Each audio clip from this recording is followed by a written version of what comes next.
Hello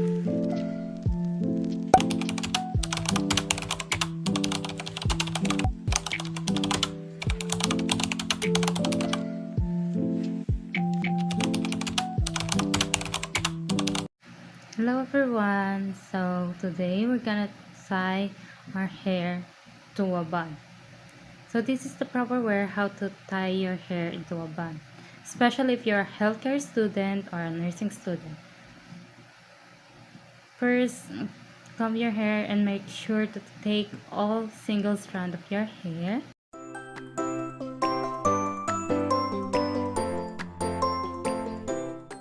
Now we're gonna first secure the first tie with Sanrio.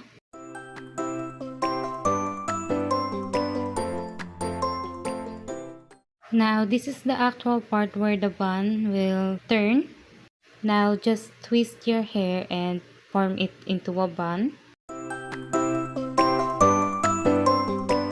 Next is I'm gonna use a hair tie to secure the bun. Make sure to do that tightly so it won't fall. It's really important to tie our hair because loose hair can be distracting sometimes, and by tying it back, we can focus better on the task at hand without constantly adjusting our hair. Next is the hair net. Use any nets you want or you have. This part is also important as healthcare students, we often have long hours and tying our hair into a bun can be more comfortable option, especially if we're wearing scrub suit or working in a busy settings. And also we're holding a patient or performing lap dance.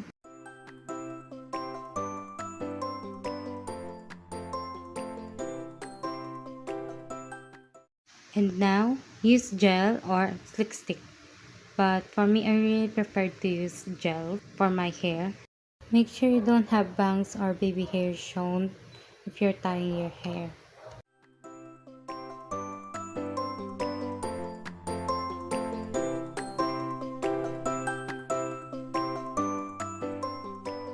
After getting all the bangs or baby hairs you have, secure it even more with bobby pins for the both sides of your hair.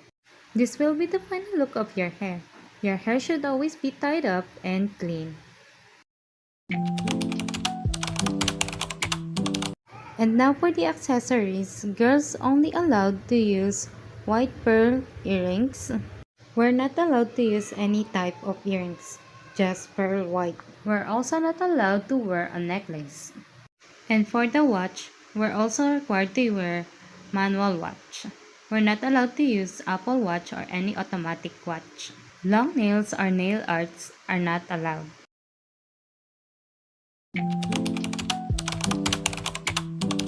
And now for the uniform. If you have thin layer of uniform, double it with sando or tube. It's also same with the pants. Use a short or mini cycling for double. For the shoes, use white shoes and white socks. Uniform, socks, and shoes should always white and clean all the time. Now, you're ready to go to take care of your patient.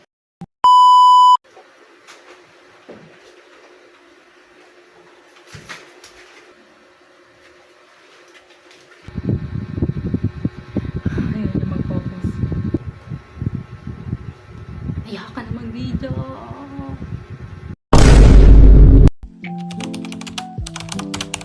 Hi everyone, my name is Daniela M. Camacho and today I'm gonna show you how to do a BLS or basic life support for infant. So first, we're gonna ensure if the area is safe for both of you and the infant. Hey baby, are you okay? Hey baby, are you okay? If the infant is unresponsive and you see someone nearby, instruct them to call emergency services. And if you're the only one and the infant is unresponsive and not breathing, perform 2 minutes of CPR first. Look for chest movement, listen for some breathing, and feel for breath on your cheeks for no more than 10 seconds.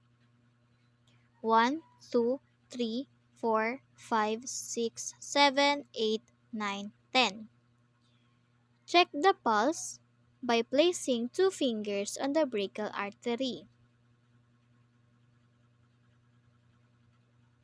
If no breathing and only gasping, begin CPR immediately. Place 2 fingers in the center of infant chest, just below the nipple line. Compress the chest at least 1.5 cm, 1.5 inches, or 4 cm, deep at rate of 100 to 120 compression per minute. 1, 2, 3, 4, 5, 6, 7, 8, 9, 10, 11, 12, 13, 14, 15, 16, 17, 18, 19, 20, 21, 22, 23, 24, 25, 26, 27, 28, 29, 30. After the 30 compression, open the infant airway using health tilt, chin lift. Be careful not to tilt too far. Cover the infant nose and mouth with your mouth and give the infant gentle 2 breaths, each lasting about 1 seconds. 1 and 2. After the 2 gentle breaths, check the infant's chest to rise, and if it doesn't, reposition the head and try again. Continue the cycle of 30 compressions and 2 breaths until the infant starts breathing normally. And if the emergency help arrive, please take over the infants. And that's how you do a basic life support for infant.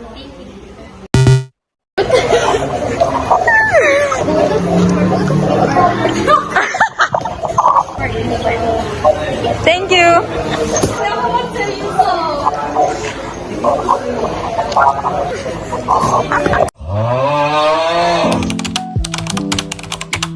Hello everyone, this is Christine, and in this video, I will demonstrate the proper hand washing.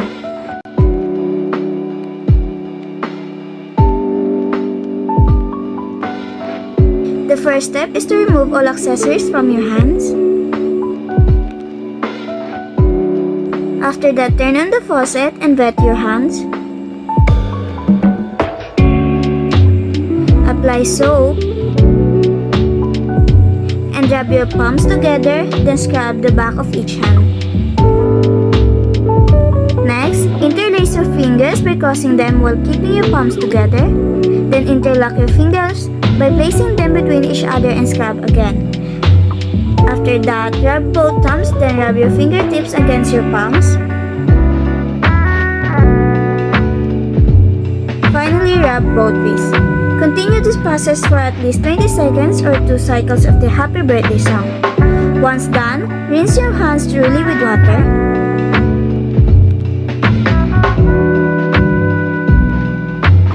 Take a clean dry towel or tissue to pat your hands and wrists dry.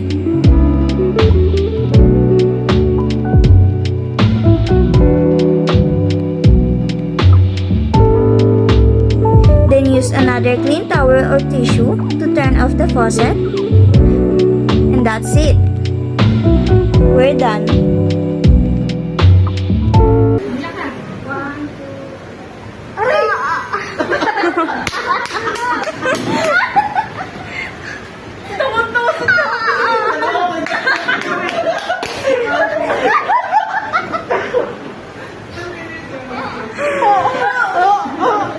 Kala ko sasapakin mo.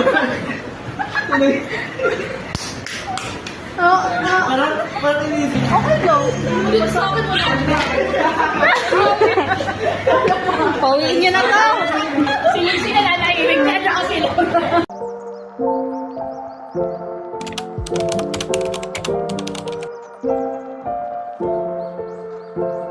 Good morning everyone, my name is Jerome Franco Paez. I am from grade 12 TVL Caregiving Osler. So for today, we'll be talking about the uniforms interview and the curriculum vitae. Let's start first with the laboratory, academics, and the uniforms. So first things first, students are required to wear scrubs during their laboratory activities and academic sessions where practical skills are taught, ensuring a professional and hygienic environment. So this just explains that you have to wear the scrub suit depends on the given schedule by your advisors to ensure professionalism and hygienic environment. Also, for the laboratory for men, you always keep your hair short and fresh cut and clean. The hair should not be touching your ear. And if you're someone like me, you should keep your hair tied into a ponytail or a bun. As for the academics for caregiving, they provide a lot of great materials to study and review materials. And as I've said, they also teach necessary caregiving skills.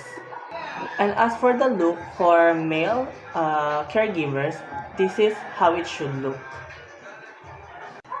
Next, for interview, scrub suits are mandatory. When attending interviews, likely for internships, job placements, or practical assessments, emphasizing professionalism and readiness for healthcare setting. So this just means that you always have, in terms of events, you should always wear your scrub suits and or the lab uniforms. And as for the curriculum vitae, students must wear their scrubs when having their photo taken for their CVs, reinforcing their identity as a healthcare professional in training.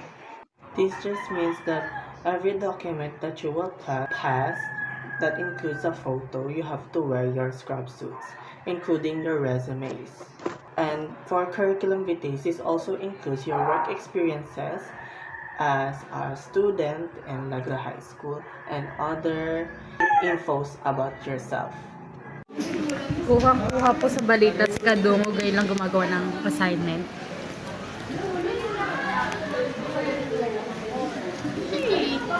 It girl siya. Good student taon. Bakla, nainis ka na ba kay Leia? Kami din eh. Nainis ka na ba kay Leia? Hanapin. Wala, ayaw ko pumunta sa CR. Dugyutan competition. Winner, Leia. Si Leia. Bulak ko yun.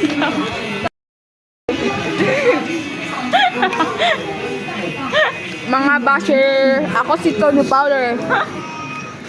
Pag ano yun? Kadungog kasi. Wala, reason!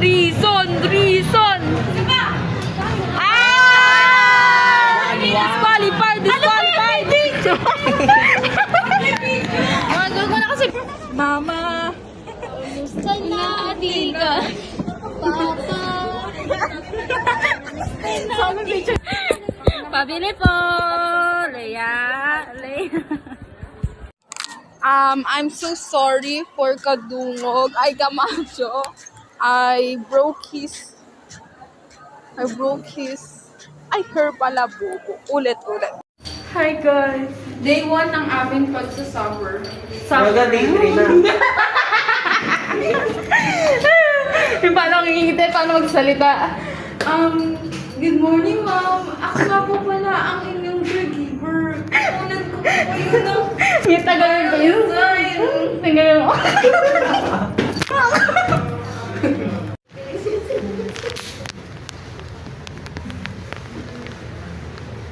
Tara dito, Le. Ang sarap.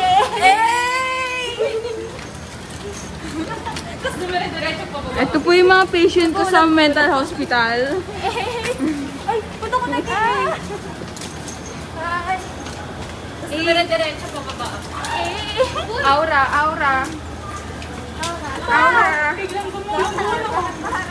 Aura, best. Aura.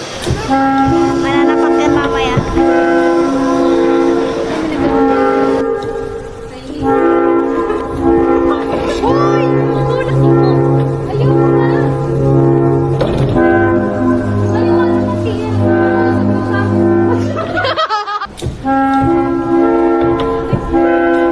Kamusta po, boy artista, ma'am?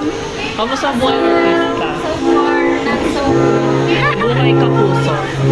That's team manager niya. Kakapamilya. Ma'am, ano po nararamdaman niyo? Sumisikat na po yung alaga niyo, ma'am. I'm so proud of her. As team manager niya. Oh my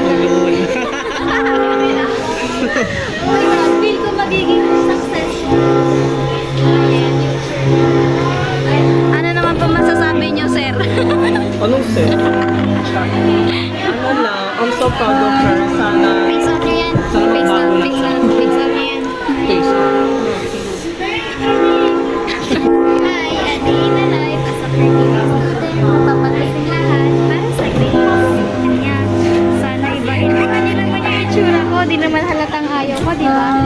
Ayun lang, salamat. Dapat di na gagawin yun kahit ganun si Payos. Ay, kung si Maya. Ay, pa kaya. Tignan namin yung mga sinabi